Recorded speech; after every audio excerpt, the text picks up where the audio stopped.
در این دنیا کی مهمانه همیشه ما نمیمانه. ассалому алайкум дӯстони меҳрубони ман, подписчикои канали ман, хуш омаден ҳама каса ба канали ман. Иҷада боша нони гирдача пухтагиём, баъд тарғалфа тайёр кардагӣ будум. Иҷа бояд шакаровак тайёр кунем. Барои шакаровак мо боша пиёз дар кӯрай, помидор, гашничо, укробу ҳами зелен дар кӯрай да. Баъд ина ман шорт спартуфтагӣ будум. Бисёри одамо ҳами тарғалфае намедонистиян. Хӯроки тоҷикия, хӯроки миллӣ, ай давраи бибиҳомон мондагӣ ай бигеман мешавад да дӯстони меҳрубон. Подписчикои наве ки ба канали ман обуна шудастен, ҳаматон хуш омаден дӯстони меҳрубон. Апаҷону хоҳарҷоное ки иқа видеои мара дастгирӣ мекунен, суханҳои хуб мегӯен, ай ҳаматон миннатдорум дӯстони меҳрубони ман. Ина иҷада боша пиёза реза кардагим хушрӯ карда мешӯем шаю, баъд дар табақи чӯбӣ меандозем шаю, ба кафгир боша майдаш мекунем. Хушрӯ майда мекунему, баъд помидору зелена реза мекунем, дар дуриш якҷоя мекунем.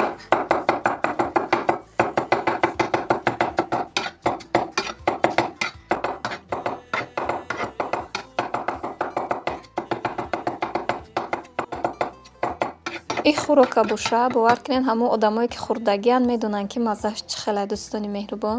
Шахсоне ки намедонен тайёр кунен.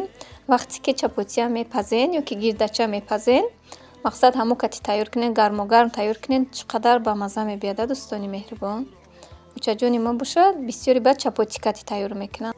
Баъд хӯроки вазбинам нестай дӯстони меҳрубон, хӯроки сабукайда мақсад. Баъзе саломатии одамо неста ҳисоби меъда мақсад жӯлудка касал боша чӣ хела авқотҳои мақсад сабук мехӯранда. Ин беҳтарин хӯрокай. Ина бо мақсад аз тобистони гармида роған намефӯраку мақсад организмда чӣ хела гарм мебада. Фақат ҳами чолоб мехоҳӣ, салат, шакаровак, ин ҳами тарғалфае кунӣ беҳад бамаззае. Ира бовар кунед кадоме ки тайёр мекунад то охирша мехӯрен да дӯстони меҳрубон.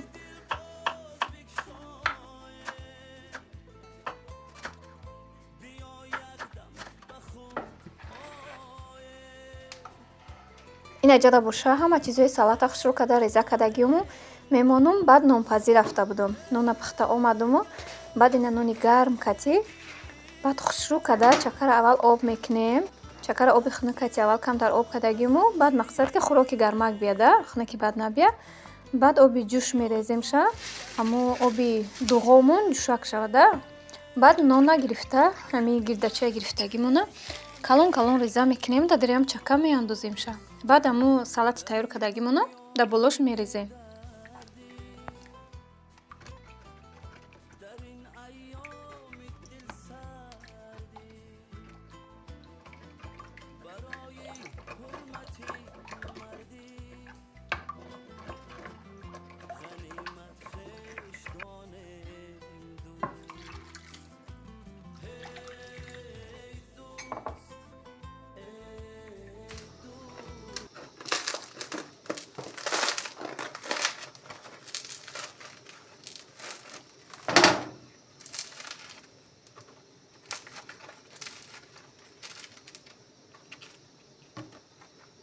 ин ҳамихе гирдачаро реза карда андохтан мегирем. Нони гарм чӣ хел худаш ба мазза мебиёд. Бо қоқак боша, агар бо хушрӯи бад мебиёда маззаш аҷоиб ба мазза мебиёд.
ина дӯстони меҳрубон, тарғалфаи макадагӣ тайёр шуд.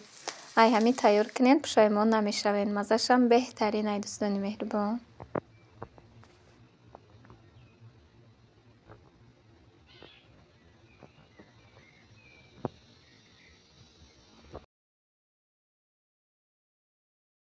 Апаҷону хоҳарҷонои ман, иҷода бошад ширкати Атомира ба шумо тавсия додистам. Ин апаҷон монкор мекунанд, шуморо ба кор даъват мекунанд. Дар ширкати Атомӣ беҳтарин маҳсулотҳо ҳастанд. Аз ҷумла хемахем ба ҳамаи дардҳо давобахшандаи духтаро. Баъд кушон дорад. Кушоншон бошад беҳтаринай. Мо гирифта истифода бурдестем. Ҳама аҳли оила катӣ. Бовар кунед баъди ҳамин кушона кардан ҳам хеле одам хушрӯ бо билистияш мекунад. Ҳамин кушоншон бошад бо беҳтарини бадай духтаро. Баъд апаҷону хоҳарҷоное ки барои либосшӯӣ пурсидем ки барои ҳамин либос шудан ай Атомӣ чӣ заказ кунем. Ин апаҷон барои либосшӯӣ, барои посудашӯӣ ҳамаи чизҳои хуб доранд. Ман худам гирифта ҳамин чизҳоро дар вақти Россия будан истифода бурдум. Беҳтарин айда. Агар ай ҳамин маҳсулотҳо заказ карданӣ бошед, дастафкашам ҳаст. Ай апаҷону хоҳарҷоно, шахсоне ки кор кардан мехоҳед ба рақамҳои рӯи экран буда нависед. Ина ба наздикӣ дар Тоҷикистонам ҳуй мешудаи духтаро.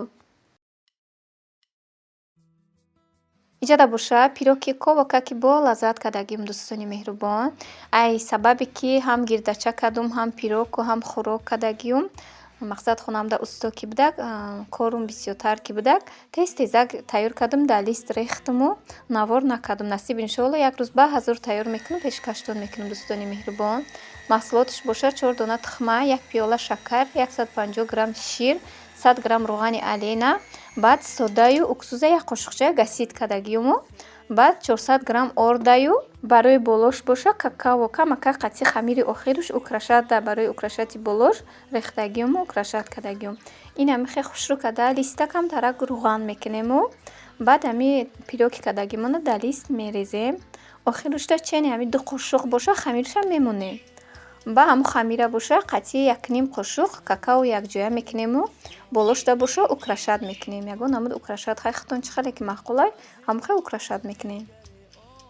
Ин наворе ки ман мекунам барои духтаракҳои навомӯз, барои духтаракҳое ки ба шавҳар мебароянд. Мақсад чизе ки намедонам бисёртараш бовар кунед барои ҳамун духтаракҳое.